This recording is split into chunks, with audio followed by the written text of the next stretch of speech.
యెహోవా మావోజ్ అనేటువంటి మాట, దేవుడు నా ఆశ్రయదుర్గము అనేటువంటి మాట. ఈ మాట కీర్తనల గ్రంథము 61వ అధ్యాయం చదువుతున్నాను చూడండి. 2-3 వచనాలు. నా ప్రాణము తల్లడిల్లగా బూదిగంతముల నుండి నీకు మొర్రపెట్టుచున్నాను. నేనెక్కలేనంత ఎత్తైన కొండపైకి నన్ను ఎక్కించుము. నీవు నాకు ఆశ్రయముగా నుంటివి, శత్రువుల ఎదుట బలమైన కోటగా నుంటివి అనేటువంటి మాట. కీర్తనకారుడు అంటున్నాడు, నా ప్రాణము తల్లడిల్లగా నేను బూదిగంతముల నుంచి మొర్రపెట్టుచున్నాను. ఎందుకంటే నేను ఎక్కలేనంత ఎత్తైన కొండపైకి నన్ను ఎక్కించు ప్రభువా, నీవే నాకు ఆశ్రయదుర్గము అనేటువంటి మాటలు మాట్లాడుతున్నాడు.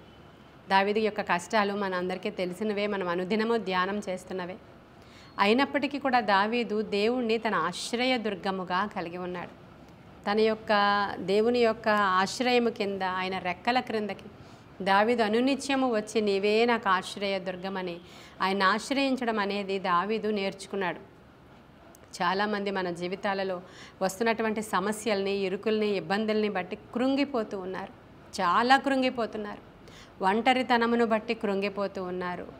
బిడ్డల నుంచి వచ్చేటువంటి శోధనల ద్వారా కృంగిపోతూ ఉన్నారు. అనేకమైనటువంటి అప్పుల ఊబిలిలో కూరుకుని పోయి కృంగిపోతూ ఉన్నారు. బిడ్డలకి వివాహాలు జరగలేని కారణంగా కృంగిపోతూ ఉన్నారు. బిడ్డల యొక్క వివాహాలు ఫెయిల్యూర్ అయ్యి, వివాహమైనటువంటి ఆడబిడ్డలు వచ్చి ఇంటి దగ్గర కూర్చుంటే వాళ్ళకి మరలా వివాహము చేయలేక దిక్కుతోచని స్థితిలో భయంకరంగా కృంగిపోతూ ఉన్నారు. దావీదుకు వచ్చినటువంటి కష్టాలు చాలా గొప్పవి.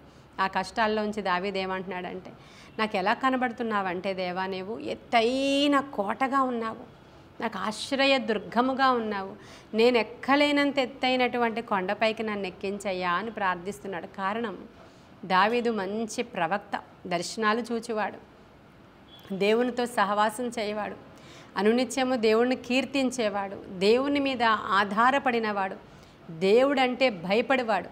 దేవుడు ఎంత జీవము గలవాడో దావీదుకి చాలా బాగా తెలుసు. మనలో అనేక మంది విశ్వాసం ఉంది, మనకి దేవుడు ఉన్నాడని కూడా తెలుసు. కానీ ఇప్పుడు మనుషులతో ముఖాముఖి మాట్లాడుతున్నట్లు ప్రక్కనింటి వాళ్ళ దగ్గరికి వెళ్ళి నీవు ఒక సమస్య చెప్పుకుంటే అయ్యో అయ్యో అని అనడానికి పక్కనే లేడు అనేటువంటి ఉద్దేశంతో అసలు దేవుడు అనేటువంటి వ్యక్తినే ఏదో ఎక్కడో కొండ మీద ఎక్కి కూర్చున్నటువంటి ఒక ఎక్కడో నీకు అందని ఎత్తులో ఉన్నటువంటి ఒక దేవుడుగా భావిస్తూ ఉంటారు చాలామంది. మన దేవుడు సమీపముగా ఉన్న దేవుడు. నువ్వు మాట్లాడే ప్రతి మాట ఆయన వింటాడు. నీవు విడిచే ప్రతి నిట్టూర్పు ఆయనకు తెలుసు. కాకపోతే ఒకటి, ఆయనకి చాలా ఇష్టమైనది ఏంటంటే నీవు ఆయన మీద ఆధారపడి విశ్వాసముగా ఉన్నావా లేదా చూస్తాడు ఆయన. నీ నోటి మాటలు ఎలా ఉన్నాయి? విశ్వాస సహితమైన ప్రార్థనే చేస్తున్నావా? నువ్వు విశ్వాసంతో ఉన్నావా లేదా? నీవు దేవునికి భయపడుతున్నావా? న్యాయమైనటువంటి విధులను అనుసరించి నీవు జీవిస్తున్నావా లేదా అని ఆయన నిన్ను గమనిస్తూ గ్రహిస్తూ ఉంటాడు. 118వ కీర్తనలో మనుషులను నమ్ముకొనుట కంటే యెహోవాను ఆశ్రయించుట మేలు, రాజులను నమ్ముకొనుట కంటే యెహోవాను ఆశ్రయించుట మేలు అనేటువంటి మాటను చూస్తాం. మనం ఎవరిని ఆశ్రయిస్తున్నాం? ఇప్పుడు ఆశ్రయ దుర్గము దావీదుకి దేవుడే. ఇక ఏ మనుషులను ఆశ్రయించి సౌలు కంటే పెద్దవాడు ఎక్కడున్నాడా అని అక్కడికి వెళ్ళి ఫిలిష్తీల రాజు దగ్గరికి వెళ్ళి మా రాజు మీదకి యుద్ధానికి వెళదాం, వస్తావా? మా రాజు నాకు ఇంత అన్యాయం చేశాడు, నీవు కానీ నాకు తోడుంటే నీకు షేర్ ఇస్తానని ఎప్పుడూ అడగలేదు. ఎందుకంటే దావీదు చాలా యుద్ధ వీరుడు, శూరుడు. ఫిలిష్తీన్ల రాజుల దగ్గర కొంతకాలం అతను జాబ్ చేశాడు, సైన్యంలో పనిచేశాడు. కానీ ఎప్పుడూ కూడా మరలా నన్ను తరుముతున్నటువంటి రాజు చాలా దుర్మార్గుడు, నన్ను చంపాలనుకుంటున్నాడు, వెళదామా అని వేరే రాజులను ఎవరిని ఆశ్రయించలేదు. అతను ఆశ్రయించింది దేవుణ్ణే. నీవే నాకు ఆశ్రయము, మనుష్యులను నమ్ముకొనుట కంటే యెహోవాను ఆశ్రయించుట మేలు, రాజులను నమ్ముకొనుట కంటే యెహోవాను నమ్ముకొనుట మేలని ఆయన మాట్లాడిన మాటలు ఈరోజు మన అందరికీ అర్థం అవ్వాలి.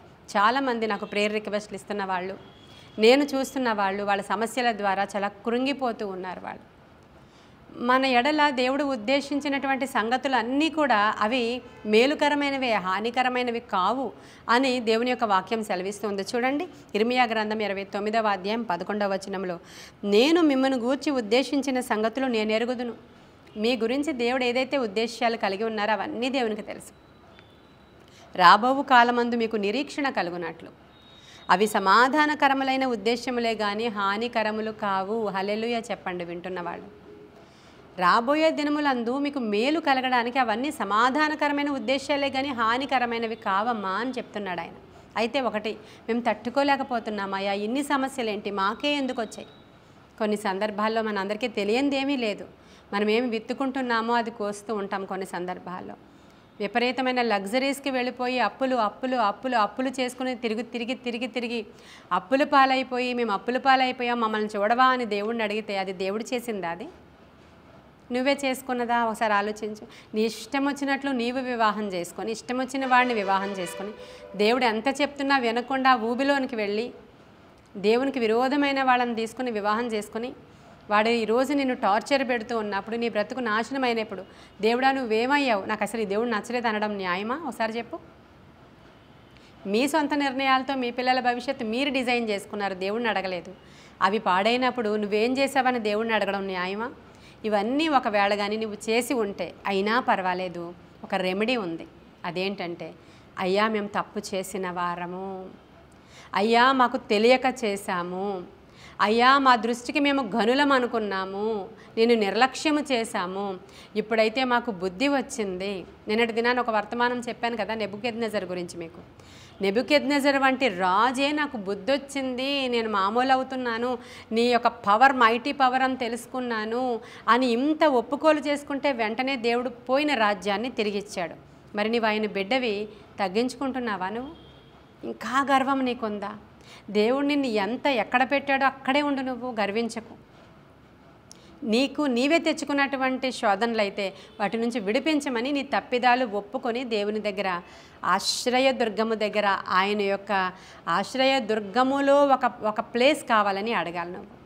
ఆశ్రయదుర్గములు అంటే తెలుసు కదా, పాత నిబంధన కాలంలో ఎవడైనా పొరపాటున ఒక తప్పు చేస్తే, ఎవడైనా పొరపాటున ఒక హత్య చేస్తే, పొరపాటున నేను చెప్పేది గమనించాలి, పొరపాటున తెలిసి తెలియక ఒకడు గొడ్డలి నరుకుతూ ఉన్నప్పుడు ఆ పిడి ఊడిపోయి వెళ్ళి ఎదుటివాడి నెత్తి మీద పడి వాడు చచ్చిపోతే వీడి పొరపాటు జరిగింది. పొరపాటు.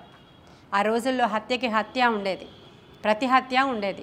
అలా కాదు, అయ్యో నేను పొరపాటున చేశాను, ఇది నా వలన జరిగిన తప్పిదం కాదని ఆశ్రయపురములోనికి పారిపోయి వెళ్ళిపోయి యాజకుడు దగ్గరికి వెళ్ళి ఒప్పుకుంటే యాజకుడు అతన్ని దాస్తాడు. యాజకుడు అతన్ని దాచి ఏ ఒక్కరు కూడా చంపడానికి రాకుండా కాపాడుతాడు కొంతకాలం. ఆ విధంగా అతని మీద కోపము ఉగ్రత పోయిన తర్వాత వీడు బయటికి వెళ్ళిపోవచ్చు. అర్థమవుతుందండి? అలాగే ఆయన రెక్కల చాటుకు రమ్మంటున్నారు. ఈరోజు యెహోవా మావోస్ ఆయన రెక్కల చాటుకు నువ్వు వచ్చి నీ తప్పిదాన్ని ఒప్పుకొని బాధలను బంధకాలను విడిపించమని ప్రభువుని శరణు వేడుకుంటే ఆయన తప్పక విడిపించే దేవుడు, అద్భుతం జరిగించే దేవుడు. నీకు వచ్చినవన్నీ కూడా మిమ్మల్ని చంపడానికి కాదు, హానికరమైన ఉద్దేశాలు కాదు, నీ మేలు కొరకే, అవి సమాధానకరమైనవే కానీ హానికరములు కావని ఇర్మియాలో చదివి వినిపించాను కదా. దావీదు ఇలా అంటాడు ఒక మాట, శ్రమ కలుగుట నాకు మేలాయను, ఒకవేళ శ్రమ కానీ కలగకపోతే నేను త్రోవ త్రప్పిపోయేవాడిని అంటాడు ఆయన. ఇప్పుడు ఈ సమస్యలన్నీ ఎందుకు వచ్చాయ్యా అంటే అధికముగా దేవుని హత్తుకోవడానికి, అధికముగా దేవుని యొక్క జ్ఞానము తెలుసుకోవడానికి, అధికముగా దేవుని యొక్క ఉద్దేశాలు ఉన్నత ఉద్దేశాలు గ్రహించి తప్పు తెలుసుకుని విడిచిపెడితే నిత్యరాజ్యం నీకు ఇవ్వడానికే. ఒకవేళ నువ్వు ఏ పొరపాటు చేయలేదు, ఏ తప్పు చేయలేదు, నీతిగా న్యాయంగా నిజాయితీగా వెళుతున్నావు, అయినా నీకు కష్టాలు వచ్చాయనుకో, అయినా పర్వాలేదు, కొద్ది కాలం మీరు ఓర్చుకోండి, ఖచ్చితంగా నేను ప్రతిఫలం ఇస్తాను. ఇప్పుడు మీకు వచ్చినవన్నిటి వల్ల మీకు మేలే జరుగుతుంది. ఇప్పుడు దావీదుకి మేలు జరిగిందా, కీడు జరిగిందా?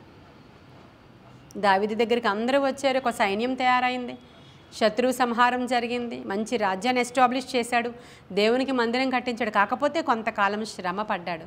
ఆ శ్రమ నాకు మేలైంది అంటున్నాడు దావీదు. కాబట్టి ఈరోజు శ్రమలలో వెళుతున్న మీరు అందరూ బాధపడద్దు, భయపడద్దు, బెంగపడద్దు, భీతి నొందొద్దు.